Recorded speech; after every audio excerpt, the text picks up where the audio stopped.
I gotta care? I remember having that thought. It's still with me today.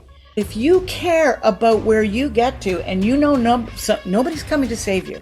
That is the number one thing to learn. There you go. No one is coming to save you. Nobody's going to come and pay your bills. Nobody's going to come and pay your mortgage. Nobody's going to come and buy your clothes, your car, your house. Nobody's coming.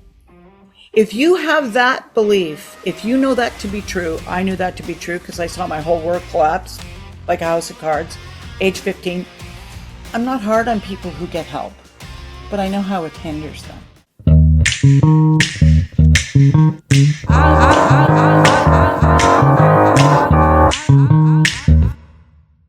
Welcome to the Bravery Path. I'm your host, Rachelle G.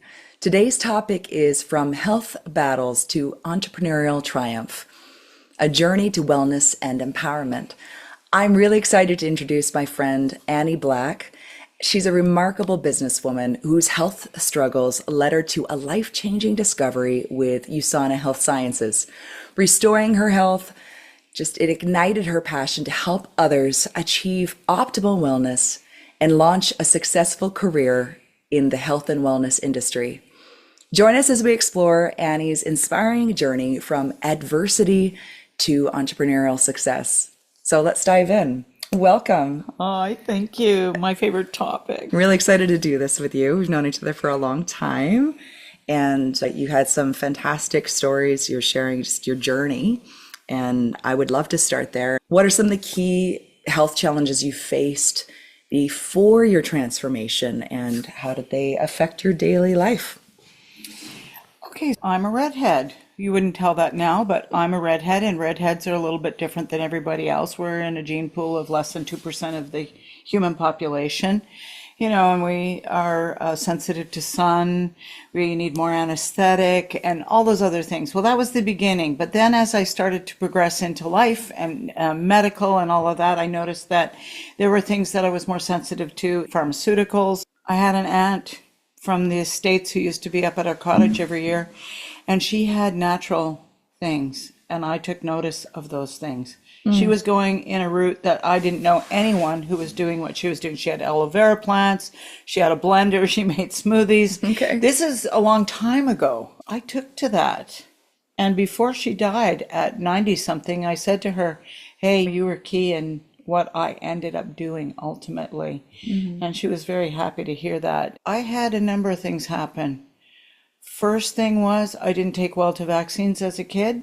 Then I went to India with my husband. The vaccines I took to go to India absolutely crashed my immunity. I spent 10 years trying to recover, and a cancer diagnosis came after that. Within days of the cancer diagnosis, someone came into my astrology practice and said, I have something for you. I rejected it outright. It was USANA. USANA Health Sciences make very high quality nutritional supplements for all age groups. And they're pharmaceutical grade. So I was like, no, I take lots of this. I take tons of this, no. This is not for me. But 5 more people within that year told me about USANA, and none of them knew each other. So I went, the universe is trying to get a message to me, and I'm not picking up the phone.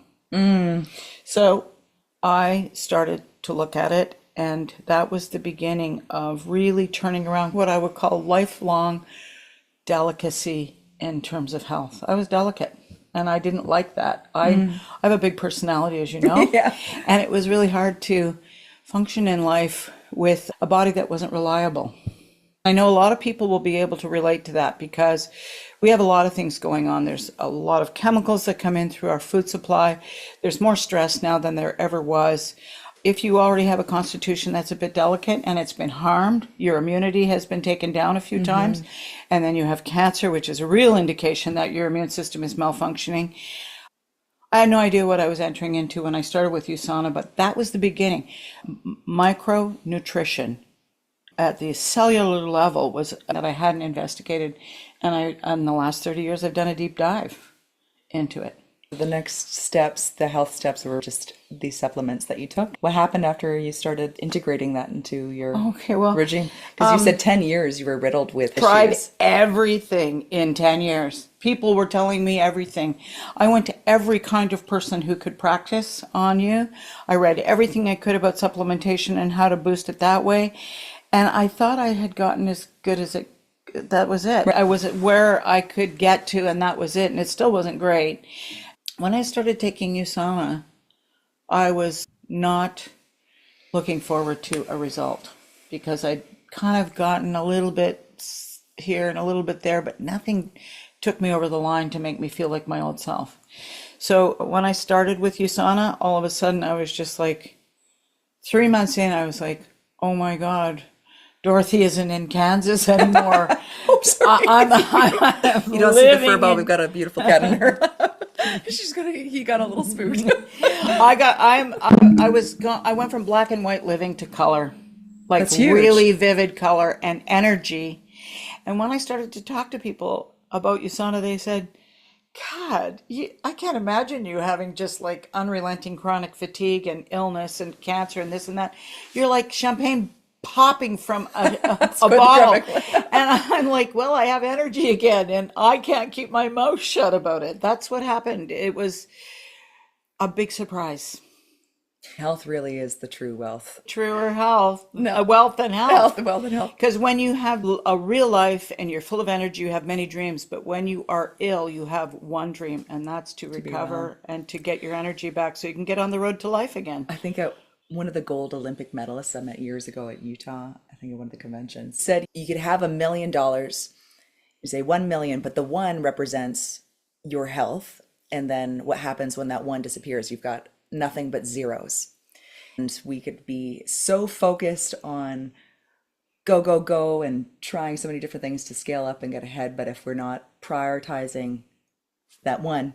I lived what I call a horizontal life for 10 years. I would get up, I'd have no energy, I'd eat something and lay on the sofa most of the day. Phone calls would come in. I'd do my best to get back to people and book clients. I was a speaker at conventions and conferences, and I couldn't even rely on being vertical enough that day to do it. I was disabled. And I really value my health now. I protect it greatly. If there's a party going on and I need to go to sleep, I go home and I go to bed. Yeah. I don't push it at all. I make sure I continue to conserve everything that leads to what I would call total health. Absolutely. Yeah. That's great. I'm very curious of that transition. So you had this game-changing experience. Your health came back onto track, and you're like you said, After a long road of horrific- years. And so that Yeah. would be quite the catalyst. I don't remember if you were already on the entrepreneurial path before that, but I know there was a big shift. Yeah, when I've been a you just- counseling astrologer since 1977. Okay. I've been in a professional astrologer worldwide clientele since 1977. So that is entrepreneurial. Yes. And I saw all my clients face to face for years, Montreal, Ottawa, Vancouver, here. And then I graduated to everything online, so I was non-local. I could do it globally. And I still to this day. When I'm on holiday, someone calls, they need me, I do a session wherever I am. Mm-hmm. Everything's out of the It is computer. that is one of the beautiful things I'd say with the online. Yeah. I'm just curious, your health transformation, because you did start with continued a journey with USANA, but it wasn't just for health and wellness. It was also became financial. Like you skyrocketed. I think there was a business opportunity. Yes. That's important to talk about. Many people are physically unwell, and when they're physically unwell, they're mentally and emotionally unwell. And if they're physically unwell enough, their finances suffer. So a lot of people today are financially ill. This company brought two things. It brought unbelievable, top quality health products for all ages, but it also brought a business opportunity. The people who introduced it to me knew I was sick. They gave that to me and said, if you need to get it paid for, look at this. And I'm like, no, I'm not, no, I'm not interested in sales. In the course of that time, I was exposed to a course that said everybody's in sales. Even the kid who wants orange juice before dinner works on mom with sales techniques until they get what they want. Negotiation. Right away interested in taking on that part of it, but it slowly just kept circling, and people would see me at events where I was learning about health and cellular nutrition. I was like, okay, I'm going to look at this. And I started looking at it. And then all of a sudden, I started seeing the beauty of the business they attached to this product line and what the goal of the company was, which was to expand it worldwide. I was in the second market, Canada. US was the first, and we're now in 25 countries. I helped build that brand. I became one of their top people. Why? Because I'm very fired up about physical health as the foundation to be able to do anything else. Without it, you can't do anything. Yeah. So that's where it came in. I have a very good gift or talent where I can take something highly complex like astrology. Most people would never be able to get into the real thing because it's super complex. But I am able to look at really complex things and bring them down to very simple bullet points so that people can understand what it's about. I'm able to synthesize and simplify. So I was able to synthesize and simplify the business and the product health aspect. And together, I entered a whole new realm that I never thought in a million years I would enter, but I did. The growing of Miss Annie Black, I became an international businesswoman with the acumen, intelligence, capability, just learning by, every day getting up and facing it and learning from the people who were also doing it. And there was no manual. We all figured it out together. It was good. I guess if I wanted to simplify, what strategies or practices really helped you take things to another level? You said you guys were all, there was no manual. There's also no boss. You're the boss. Yeah. So when you're the boss, you have to hold your own feet to the fire every day, which I was very good at. There was somebody who said to me once, how successful would you be if you did what everybody else did in your business today? I knew lots of people weren't doing anything. And I realized that if it was going to be, it was up to me. And that I had to get up and face the four walls and the telephone and the business meetings I set up for myself. Most people wouldn't even fit that in. But I made it like primary. There was one guy, he said his wife used to come into the bedroom every day, rip open the curtains and say, get your carcass out of that bed. People are dying out there. And I was dying in my own house.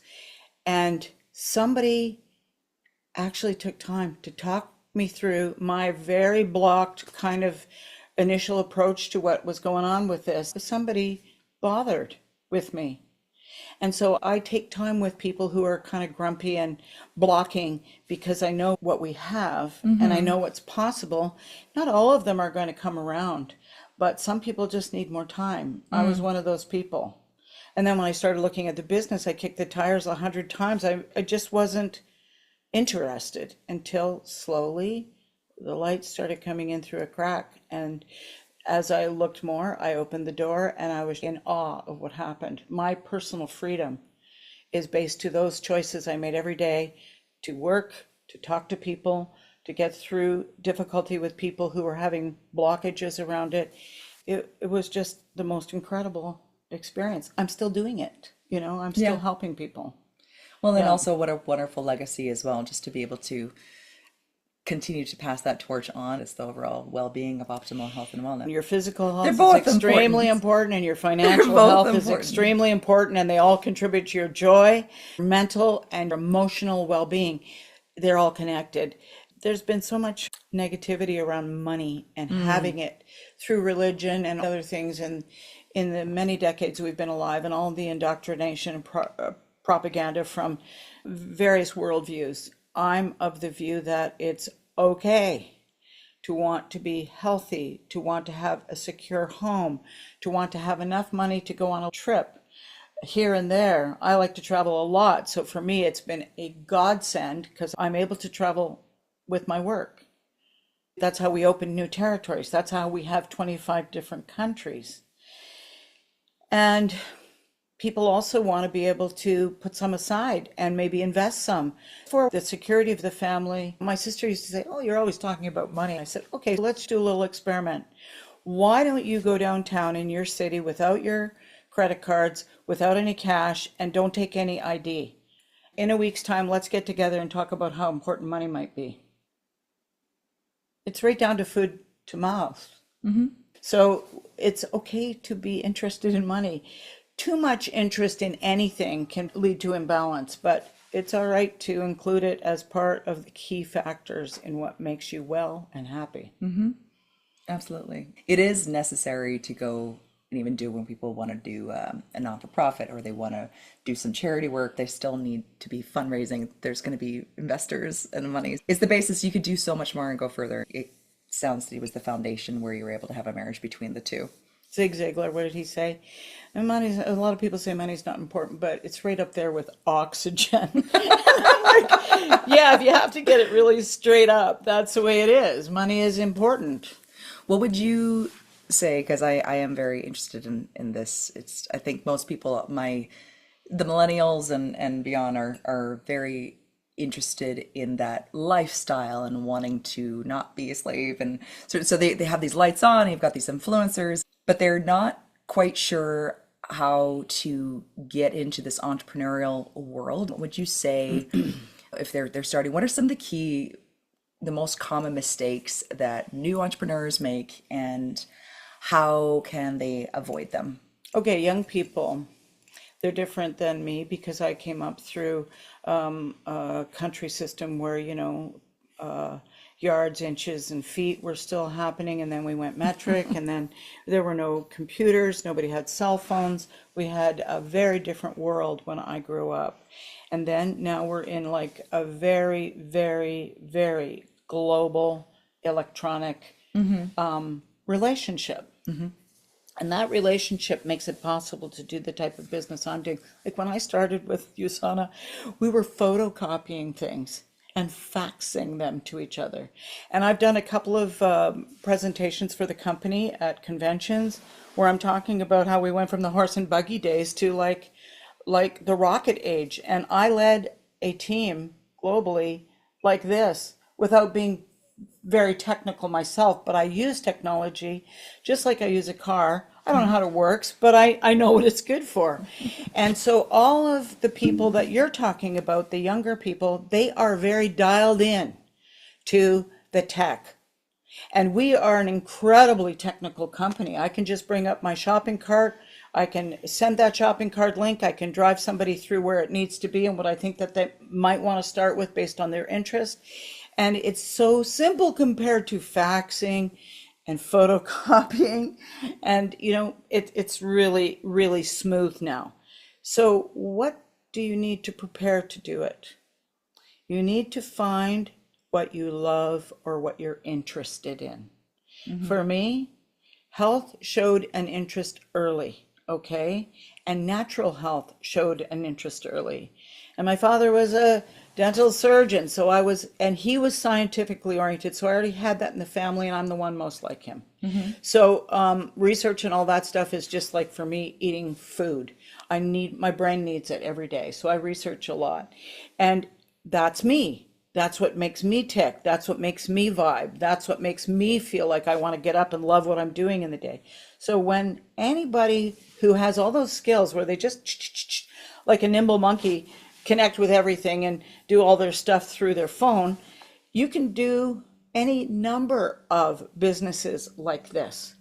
But what you got to do is do the same thing I did, which is be disciplined, hold your feet to the fire, get up and do something. How would my business be if everybody in my business did what I did today? And if you're doing nothing, that's what kind of business you have, is a nothing business. Okay, so what I'm hearing is you need to love what you're doing. You got to be passionate about it. You got to really love it. Yeah, well, because you're gonna wake up. There's gonna be mega resistance where you don't feel like doing it. Yeah. Right. So you better enjoy, if you're picking an entrepreneurial path, have something you're passionate about. So that's what I got from that. And then 2 is, you got to make sure that you are being the model that people are going to adhere. I think that's great. You were phrasing in a way, if everyone else in your business were modeling what you were doing, would you actually have much of a business? That when I heard that question, Be the person who has to be able to, if you're not there yet, you need to start skill stacking some things and actually start being discipline on that. Instead of having a boss kick your ass, Yeah. you kick your ass. You are the boss. And so when I heard that question, it just sank in. I could just feel it sinking in. I went, oh, this is the most self-responsible question I've ever heard. How would your bottom line be if everyone in your business worked as hard as you did today? And if you're not working, you don't even have to work hard. I work smart. Yes, I remember you saying. I work smart, and I have a million ways to show people what that looks like. But I had to economize how I worked, because even though I'm 100% better than I was, I'm not 100%. I still have deficits around what's happened to me throughout my lifetime, being a delicate person. That didn't go away. Okay. Okay. So I watch what I eat. I watch how much I eat.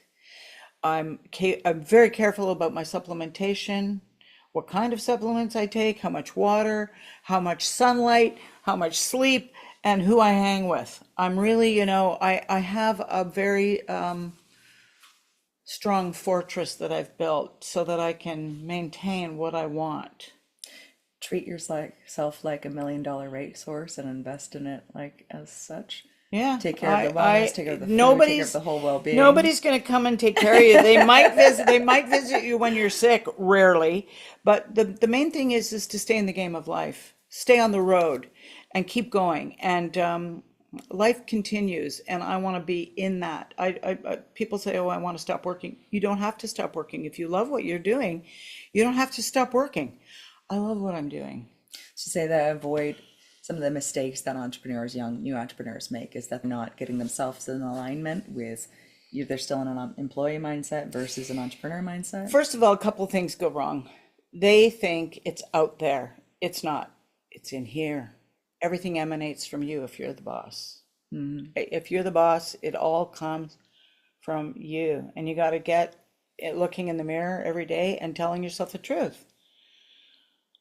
And it's like, what clothing am I going to wear today? Am I cutting my hair? Do I keep it like this?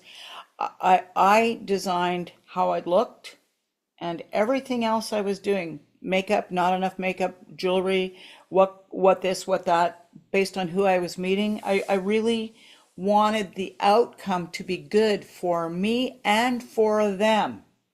So I met them at the level of meeting them. Most people are like, they show up, they've got cleavage hanging out, they've got like too much perfume, way too much. They're so distracting. You need to just be, as much as possible, neutral in a style that suits you. And neutral really works for direct person to person, connecting, sales, whatever it is that you want, including when you're showing up online like we are right now. Mm-hmm. Okay, awesome. I like asking this question. So, and it's unique to every individual. You bet. How would you, Annie, define success? Success. Well, success is what I have for me.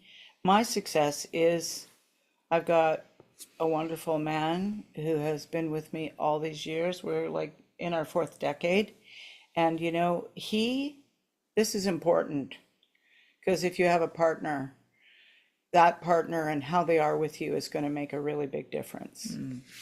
So I know a lot of people who got into this and were doing very well, but the partner decided to kibosh it, to sabotage it. Okay, because they either were afraid that that person was going to get too big, they'd be left behind, they'd make more money, they could leave them. It went on and on. My case, my husband stood aside and was quietly promoting my freedom to do whatever I wanted and to go as far as I wanted with this. And I took him to the first convention in Vancouver, and I came out of it and I said, we were coming out of the parking garage out of Canada Place, and I turned to him and I said, what do you think about this deal? He said to me, it looks good. He says, I've been in advertising all my life. I've promoted many less than worthy things. And he says, if you feel like you want to do this, I'm behind you. And that was what it was. He didn't do it with me, but whenever I needed help and my wheels were falling off or my hair was standing straight up without gel because I was like busy, he would fit in where he could, usually because I asked him. And other things that he did too, which were like so helpful, is the kids were raised and there weren't kids underfoot. And he noticed that there were just days that I was just like, oh my God, I can't do another thing. I was so exhausted because I was really working the business. So he would do things like clean the house without even me asking.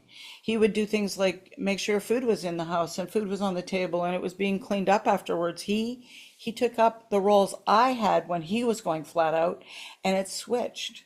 It switched, and that often happens in marriage long term. You know, I know lots of guys who go and do all the fetching of the groceries and the cooking and the cleaning because the woman cannot stand the kitchen after how many years of children, right? So it's really about, is your environment conducive to success? My success is I had someone who understood me. He went on all the travel experiences with me. There were many, many, many. I had to go on a lot of them by myself. But wait a minute, does it sound like a hardship? No, I love travel, right? So my business had travel as part of it. That was a success to finally integrate travel into my life, which is just one of my main loves. My heart, you know. Yeah. And we have a beautiful home and we live in a beautiful place and we have beautiful friends like you and your mother and your father, your brother, Joey. I even remember him. God bless Joey. Best cat. And yes, and we are blessed with security and financial security and friend security. So many friends come through this business. You help a lot of people, they remember you. So I'm blessed. When I go to bed at night, I'm happy. Success is happiness. How do you get happiness? Well, do what you love. That's it. Beautiful. What would you...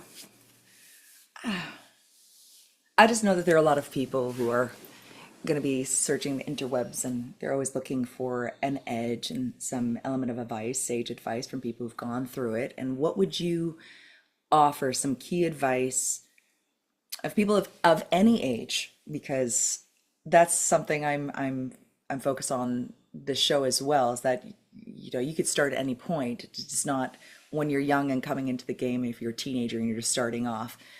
What advice would you give to anybody who's embarking on their entrepreneurial journeys? Okay, I'm very sad our school system doesn't promote entrepreneurship. Me too. So guess what? I'm really happy when I see one. And I'm very, very willing to encourage entrepreneurship.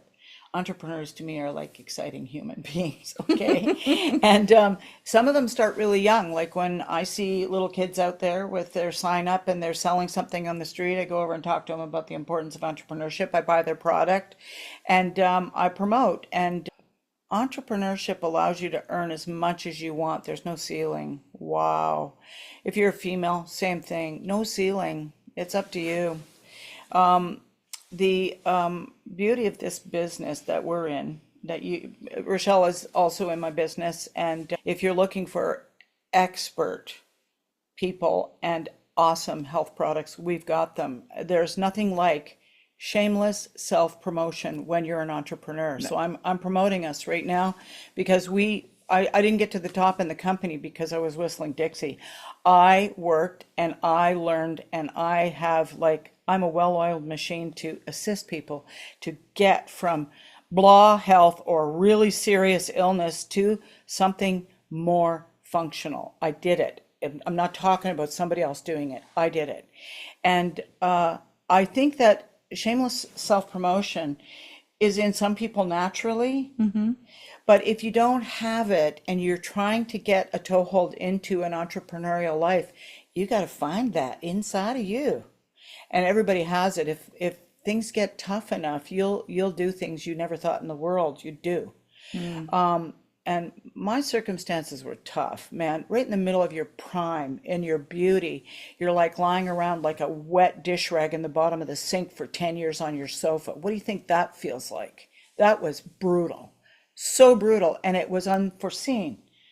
It came from, just an ordinary trip to India and a pile of inoculations that just tanked me hard. And it was many problems, not just one problem, and not just 10 years that ended with cancer. It was a long, brutal, am I going to live? And all of that. So you find your guts.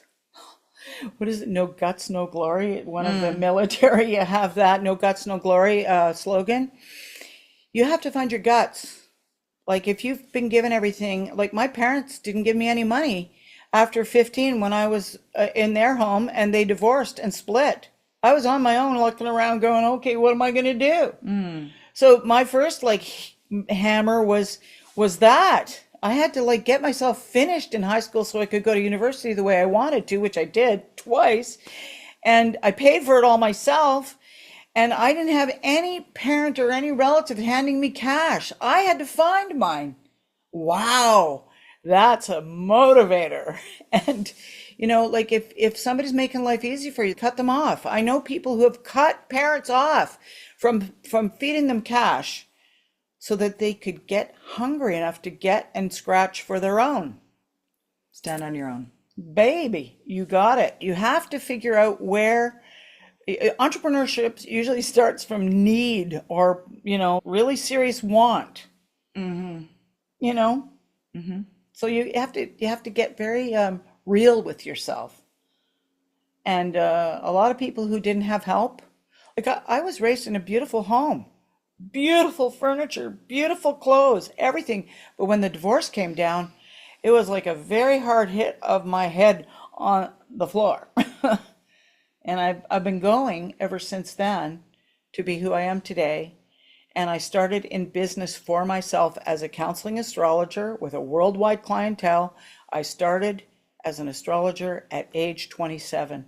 I said to myself, I can't believe I'm committing to this, but this seems to be what's here. So I guess I'm going to do it. And from there, I graduated into going into USANA. So I've been in, mental, emotional, spiritual health as a counselor using astrology. And then I went, oh my God, the fourth leg of my table showed up. I'm now in physical health. I got the whole thing.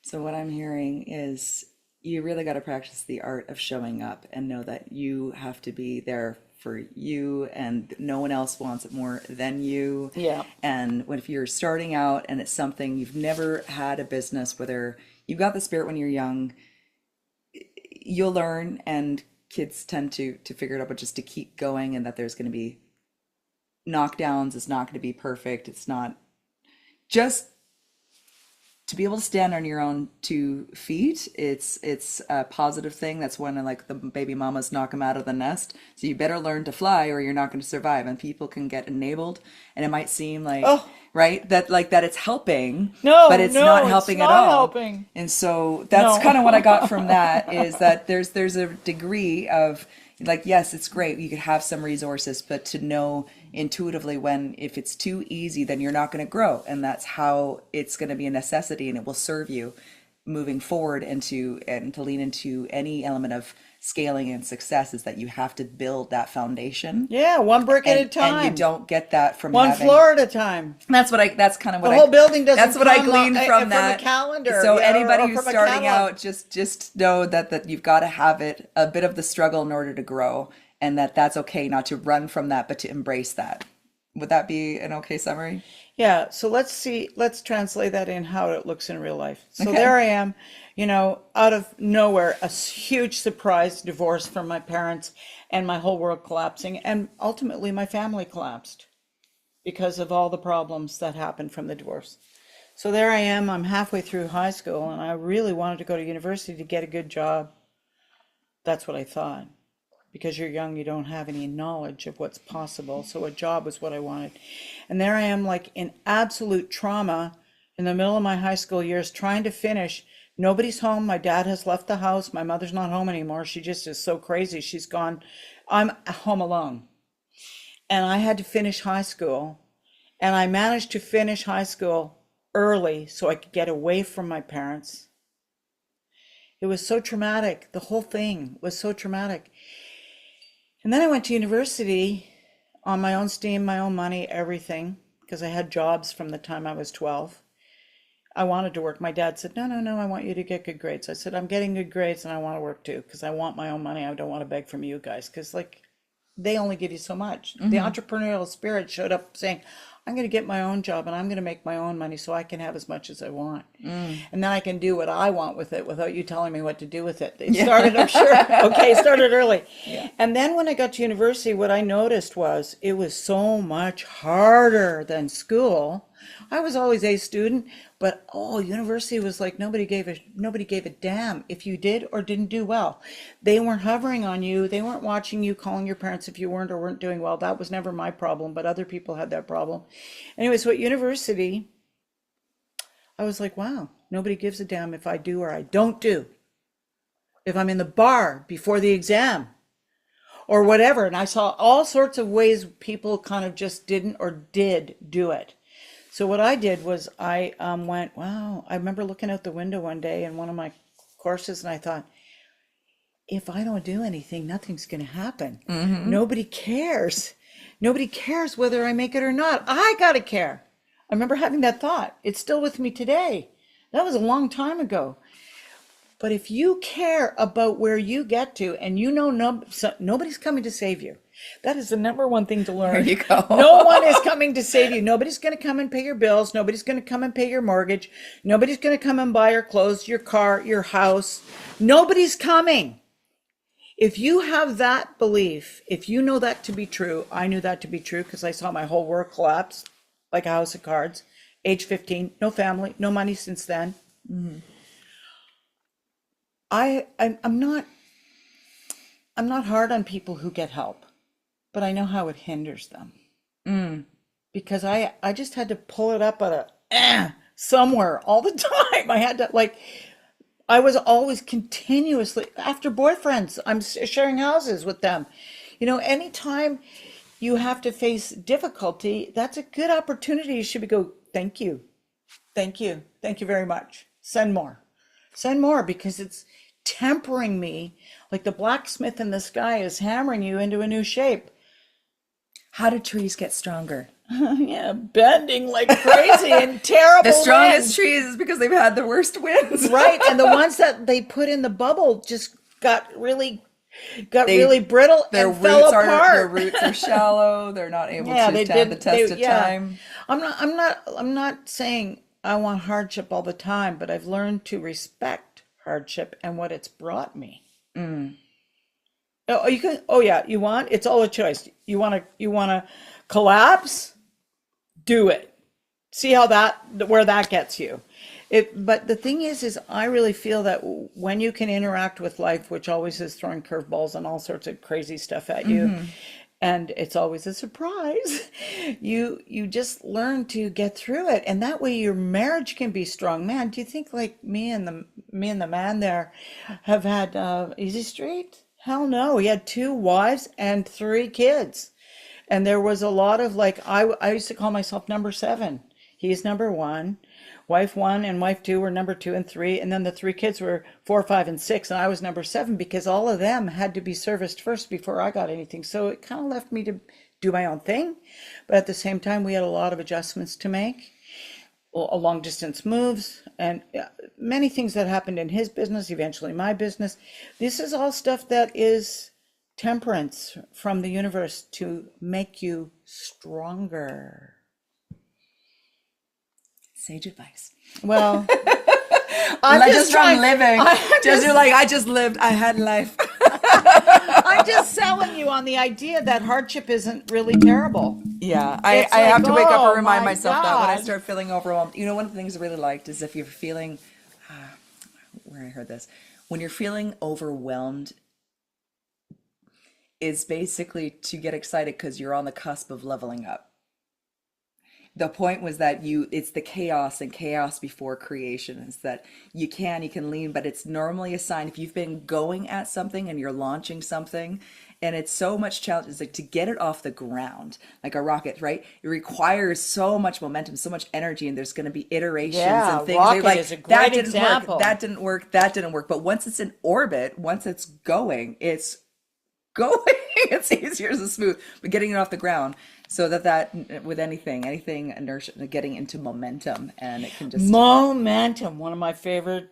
Yeah, we're all like the successful ones are like big transport trailer trucks. You know, you go through 25 gears before you even move 3 inches.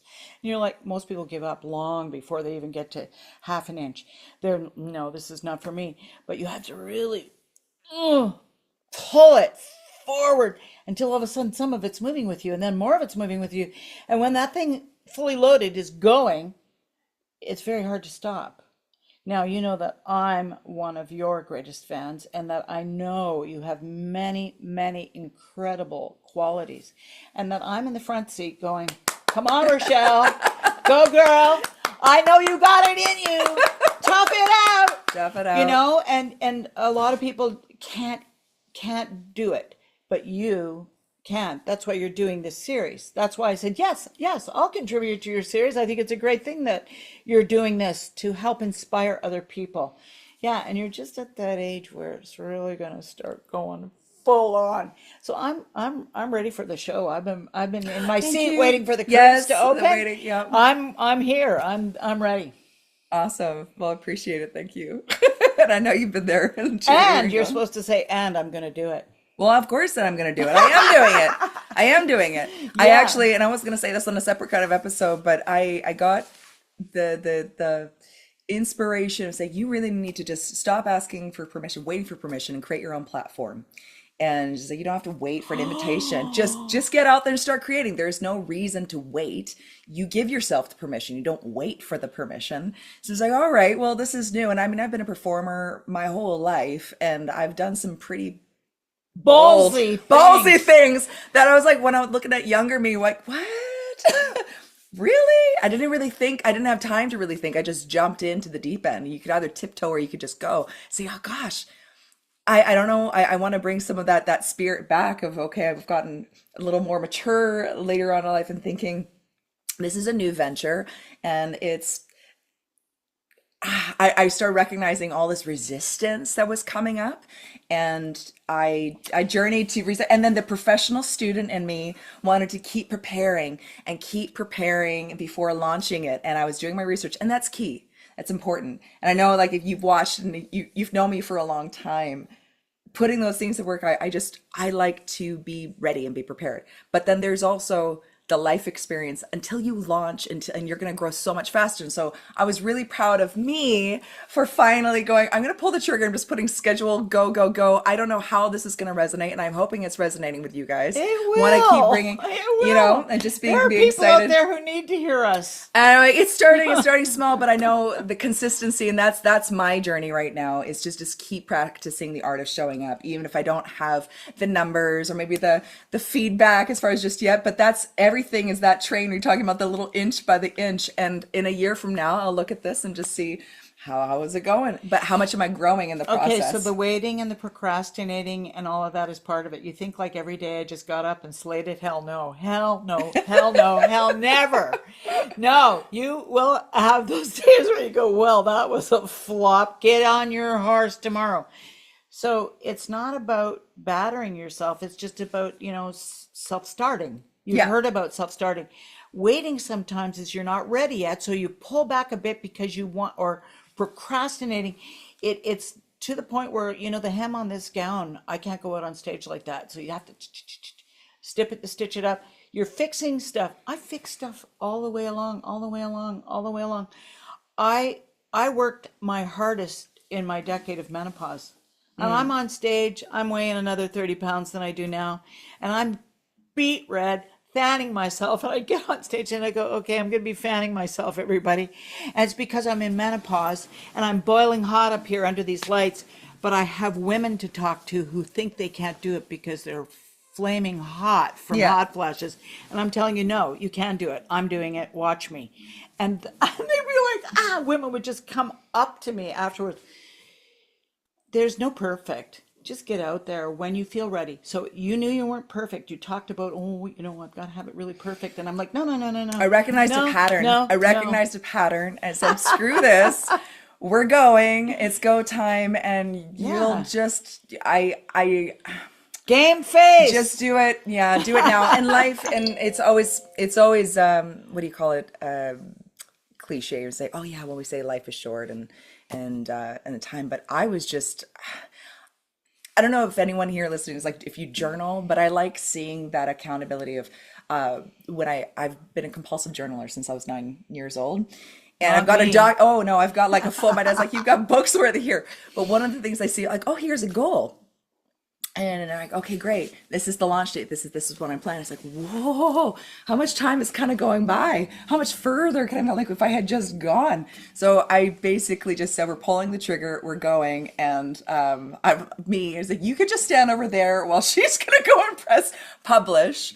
And the hardest part was just actually pressing the button. After that, it was just easy peasy, right? So much time we could put into, I'm going to build a business venture. I'm going to start something new. And you could be really passionate and excited, but terrified. And that's okay. So to just lead into it, but everybody else is going to be more in their heads, in their own boat of, it takes so much courage to go and try something new. So if you're even entertaining the idea and you're in the preparation plans, you're take that as a win and celebrate your wins and move it forward and then go, okay, well, I did that didn't work, let me just keep going. Everything that we enjoy, whether it's like the light bulb, everything is because someone had the courage, they wanted to keep showing up, but they didn't feel like doing it, making the iteration. So I appreciate that. The benefit of entrepreneurship, in my view, is you get to work on and style and mold the individual that you know most. You will never know other people as much as you can know yourself, and we never can know ourselves fully. But like, in a way, Michelangelo stared down those huge blocks of marble, and you're the one chipping away, not somebody else. You don't hand it over to a boss or to a corporation or anything like that. You begin your own journey of making who you are by knowing what your shortcomings are and what your strengths are, and then dancing with all that stuff. Like, oh yeah, I have that, definitely that weak link there. But my weak links, I didn't let them get in my way. I focused on my strengths, and I went with what I knew, and I went with what I loved. Man, you cannot underestimate the power of love. Like, your music, we know when we listen to you that it's love, baby.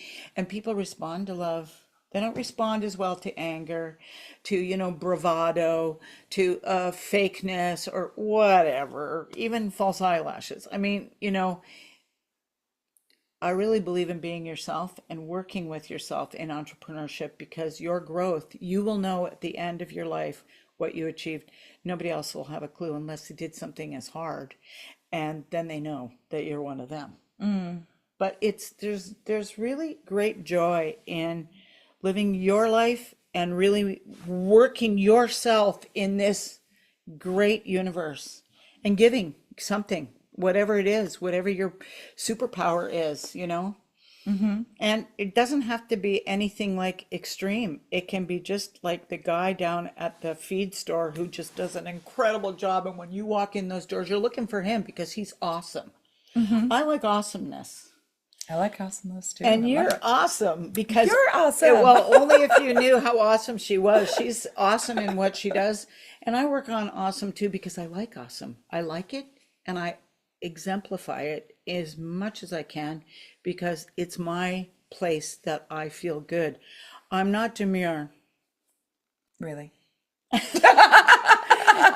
a lot of people don't like people who are full on. I'm not full on, but I'm close to. And then You're everybody thinks that I'm going all the time. And I'm like, no, I live a very quiet life 95% of the time. But the 5% I give to you guys out there is engaging. Don't be afraid to be engaging.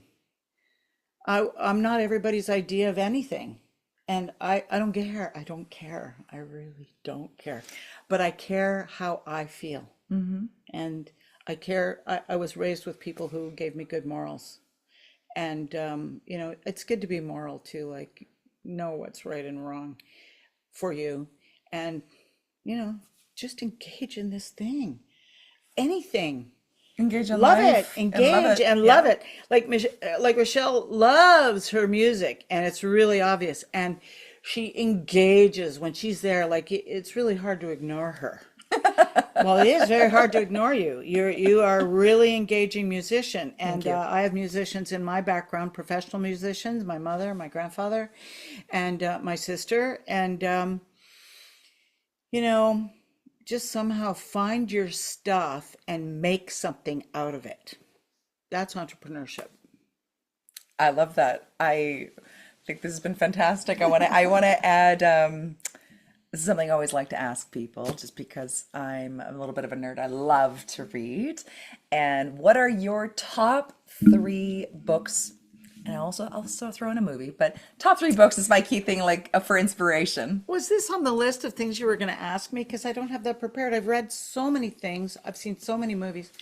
I mean, like, I just have to throw out a few, If anything and comes to mind, if you didn't see it, yeah. oh, there are so many. I mean, I'm a radical researcher. Every day I feed my Yeah. brain like I feed my body. I feed my brain more than I feed my body.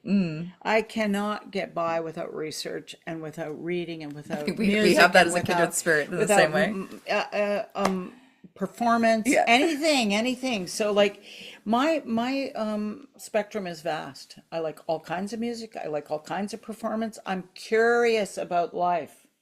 So I really don't want to box myself in with Two top three books, that's okay. no. That's okay. No, I'm not giving it to you. No, because I don't want to be limited. I'm unlimited in my interests in many Okay. ways. Doesn't matter what it is. All right.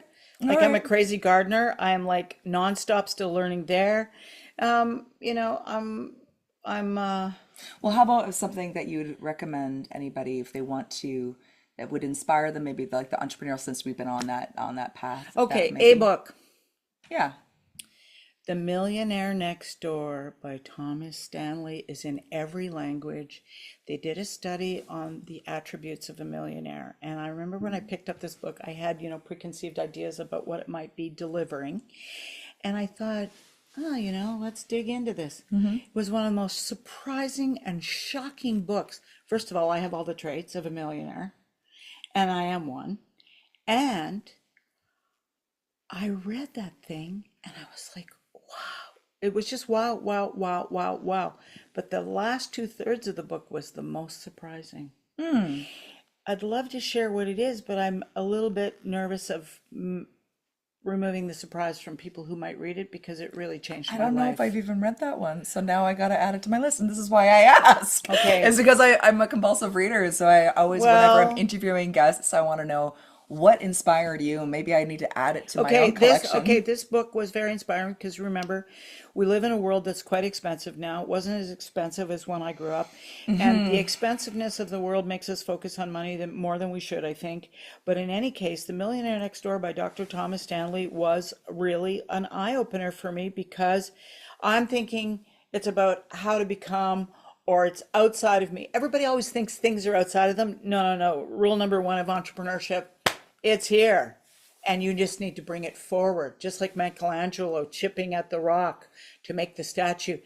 You have to bring it out of you. You have to bring it out of you. You can't always look like it's out there. We were taught to think it's the job that's and the boss and the whatever. No, it's you.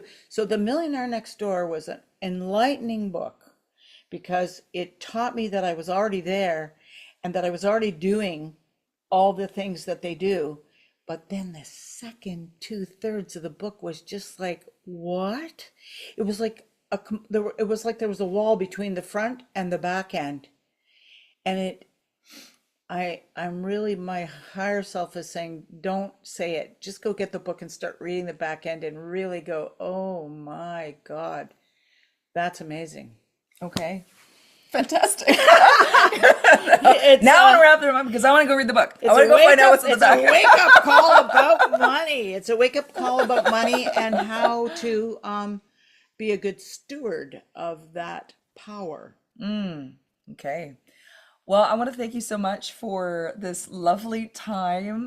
This has been really special for me, and I I feel like there's a lot of really fantastic nuggets of wisdom in here that I'm going to go back and listen through myself just to hear what we were talking about.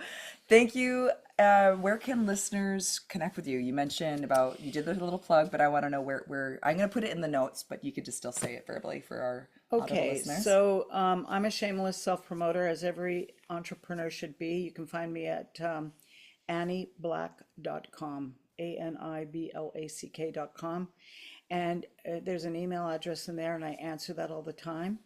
And, all my contact details are there. If you want me for astrology, I'm really good at it. And if you wait, I get better.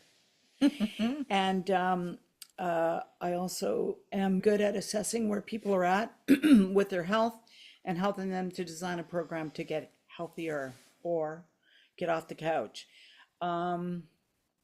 What else? Yeah, just find me, annieblack.com, ANIBLACK.com, and then we'll pick it up from there. Great. And I'll drop all that information down in the notes for the episode. Thank you so much today, Annie. I love you. Appreciate this. And if you really resonated with what we talked about today, just remember to like, comment, subscribe so you can stay tuned for more. And I look forward to connecting with you. Have a beautiful day.